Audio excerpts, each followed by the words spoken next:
एकादशी व्रत को हरितोष व्रत कहते हैं। भगवान की प्रसन्नता के लिए, हरिजू की प्रसन्नता के लिए एकादशी व्रत रहा जाता है। प्रायः समस्त वैष्णवजन रहते हैं। जो रसिक जन प्रियाजू के चरणों के अनन्य हैं, उनका एक ही व्रत है, श्यामा श्याम की 8 पहर उपासना करते हुए अपने मन वृत्ति को श्यामा श्याम में समर्पित करना।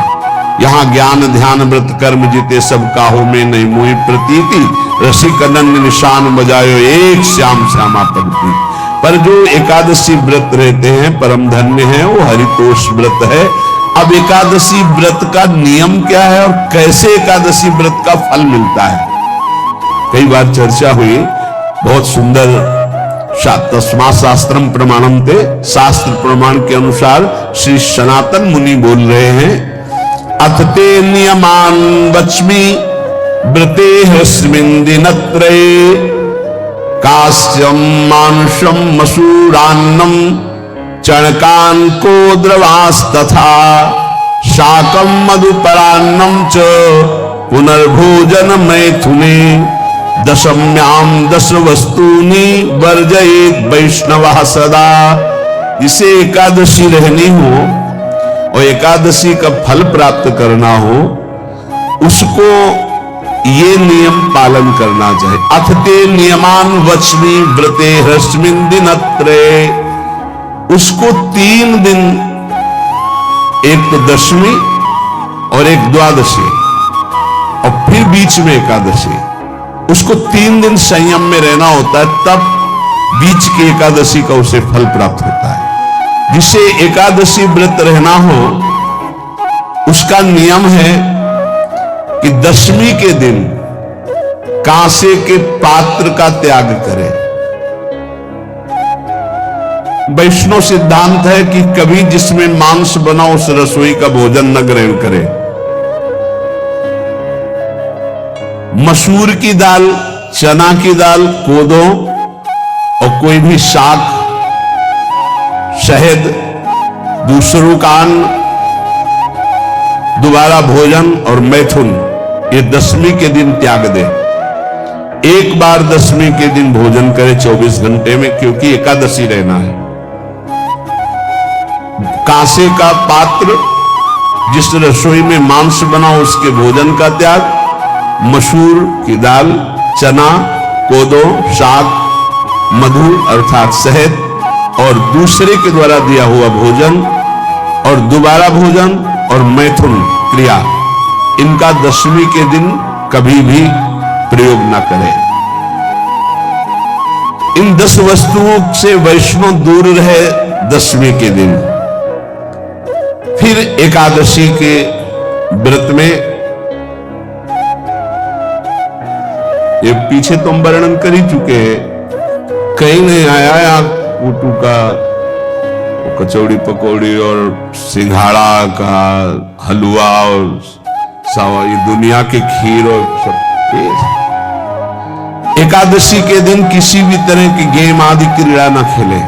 जैसे अब आज व्रत है तो बैठे हैं अपना मोबाइल में गेम खेल रहे हैं, ऐसा कोई भी क्रीड़ा नहीं। द्वैत क्रीड़ा, किसी भी तरह का गेम, ये सब खेल नहीं।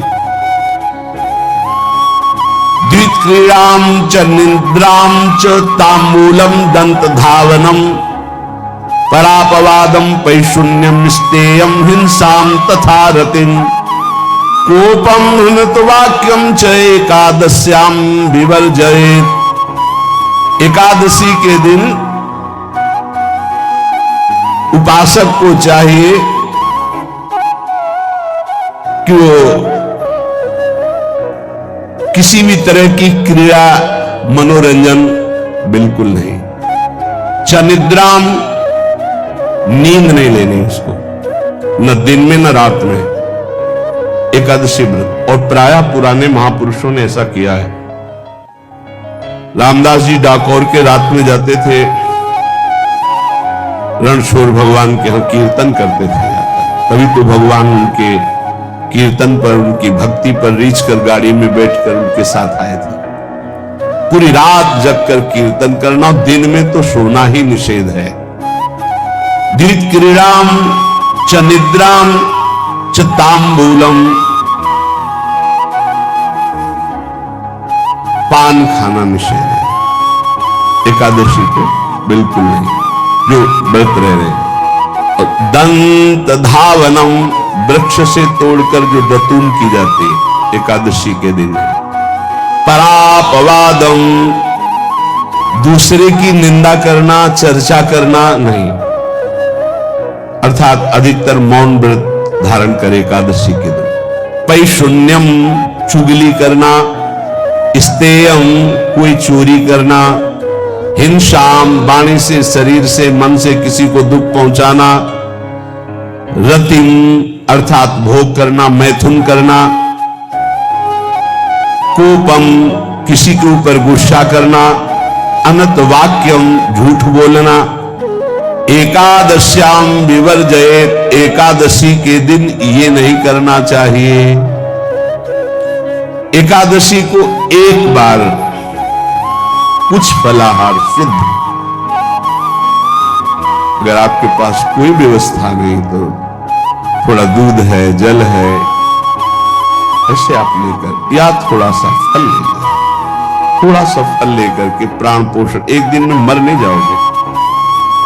कितने तो निर्जला एकादशी रहते हैं, हर एकादशी निर्जला। पूज्य श्री मथुरा दास जी निर्जला ही रहते थे हर एकादशी। चलो भैया, आपकी सामर्थ्य नहीं तो जल 2-4 बार ले लो, एक बार थोड़ा सा दूध और फल ले लो, चल जाएगा काम, प्राणों का पोषण हो जाएगा। ये आचरण न करे, एक बार कुछ आहार ले ले, वो भी शुद्ध भगवद अर्पित प्रसाद। फिर द्वादशी को काश्यम, मांसम, सुराम, छौद्रम, तैलम, वितथ भाषणम, व्यायामम च प्रवासम च पुनर्भोजन मैथुने, अस्पृश्य स्पर्श मासूरे, द्वादश्याम द्वादश त्यजेत। कांस के पात्र में द्वादशी को भी भोजन न पावे। जिस रसोई में मांस बनाओ उसमें आहार न ले। किसी भी तरह का नशा द्वादशी को न करे। शहद न पाए, तेल के बने पदार्थ न पाए, मिथ्या भाषण न करे और बहुत शरीर का व्यायाम न करे, बहुत थकावट वाले कार्य न करे। दोबारा भोजन न करे, एक बार द्वादशी को भी भोजन पवित्र। मैथुन न करे, जिसका स्पर्श नहीं किया जाता ऐसे पदार्थों का स्पर्श न करे, और मसूर की दाल न खाए। द्वादशी को जो इन नियमों का पालन करता है, दशमी द्वादशी ऐसे और एकादशी ऐसे, तब उसे एकादशी व्रत का फल प्राप्त होता है। जो इस पद्धति से कर, ये जो मनमानी ये सब नहीं, हर पदार्थ मिल जाएगा आपको फलाहार में। हर पदार्थ हमको बताया गया कि आपको जो चाहो सब पदार्थ फलाहार का। अरे हरितोष व्रत है तो हरि प्रसन्नता के लिए एक दिन भूखे रहे, बहुत आनंद आता है। पहले भगवत कृपा से ऐसी गंगा जल पी करके कुछ दिन, फिर कभी कभी निर्जला एकादशी का भी आनंद। बड़े संन्यास मार्ग में थे तो बड़े संयम से सब शास्त्रीय पद्धतियों का निर्वाह होता था। उपासक को चाहिए कि इन नियमों से व्रत का अनुष्ठान करे, मनमानी आचरण न करे। सबसे प्रार्थना जो एकादशी रहते हो, हरितोष व्रत इसे कहते हैं, भगवान की प्रसन्नता के लिए रहा जाता है, रहना चाहिए। जो अपने आचार्य परंपरा में है, जैसे जिनका सिद्धांत है, पर रहने का सिद्धांत ये श्री सनत कुमार जी वर्णन, श्री सनक जी महाराज, ये सनत कुमार जी वर्णन की।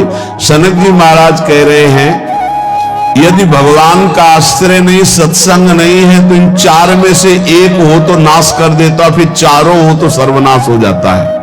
यौवनम धन संपत्ति, प्रभुत्व विवेकता, एकैपमप्यनर्थाय किमु यत्र चतुष्टयम। यदि सत्संग नहीं है, यदि भगवद आश्रय नहीं है, खूब धन हो, जवान अवस्था हो, बढ़िया पद मिला हो, प्रभुत्व चलता हो और अज्ञान हो, फिर क्या कहना है। बोले ये चारों जहां मौजूद होते हैं वहां सर्वनाश का खेल शुरू हो जाता है। अगर इनमें से एक हो तो सर्वनाश करने में पर्याप्त है, और अगर चारों हो तो फिर क्या कहना है। यौवनम जवान हो, धन संपत्ति है, खूब रुपया पैसा हो, प्रभुत्व कोई पद हो, कोई अधिकार हो बड़ा, फिर अविवेकता और अज्ञानी हो, तो बोले एक नाश कर देगा, फिर चारों तो नाश ही कर देंगे। अगर सत्संगी है तो ये चारों महान कार्य कर देंगे। क्या यौवनम जवान है, खूब दूसरों की सेवा, मेहनत पूर्वक धन संपत्ति कमाकर माता पिता की सेवा, परिवार की सेवा।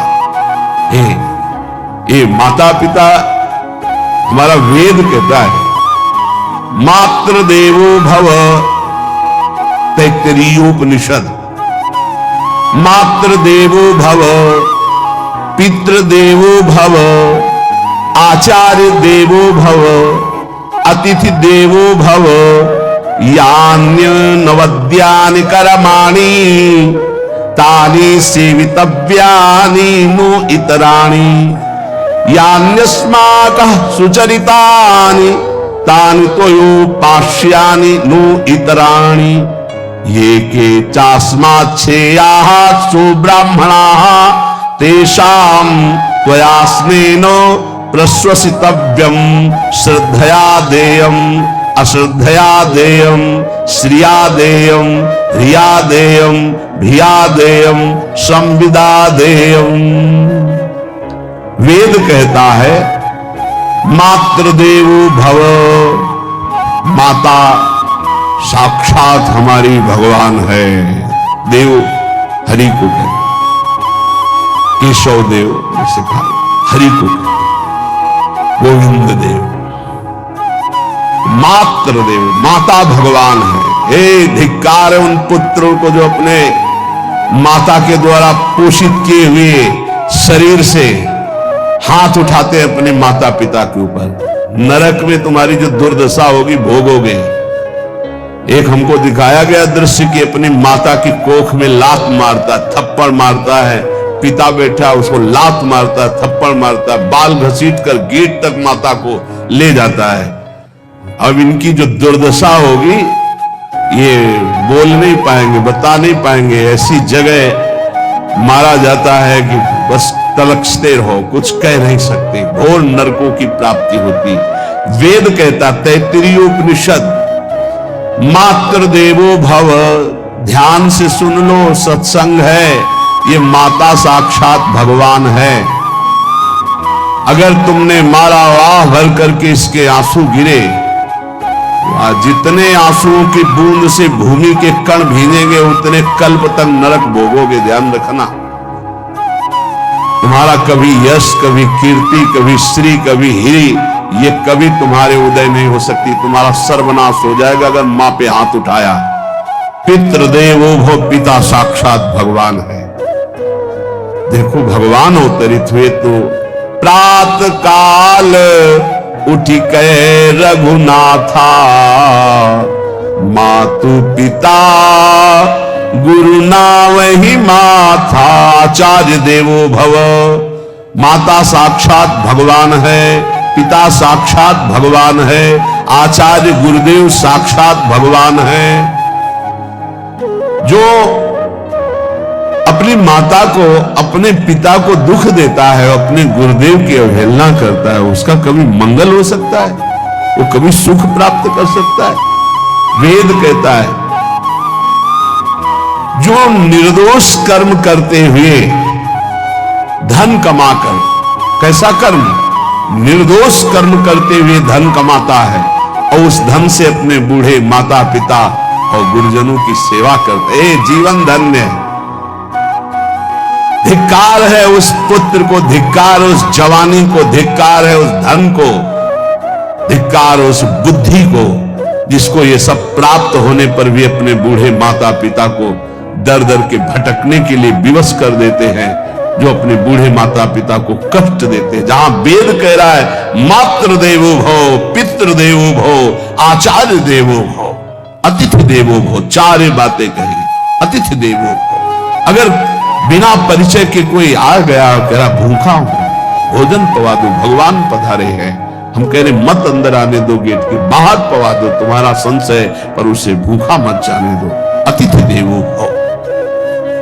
जो निर्दोष कर्म करके अर्थ कमाकर अपने माता पिता गुरुजनों की सेवा करता है, उसी का जीवन है। पशुवत आचरण, मनुष्य शरीर प्राप्त करके राक्षस आचरण, राक्षसों की यही पहचान होती है। मां नहीं मातु, पिता नहीं देवा।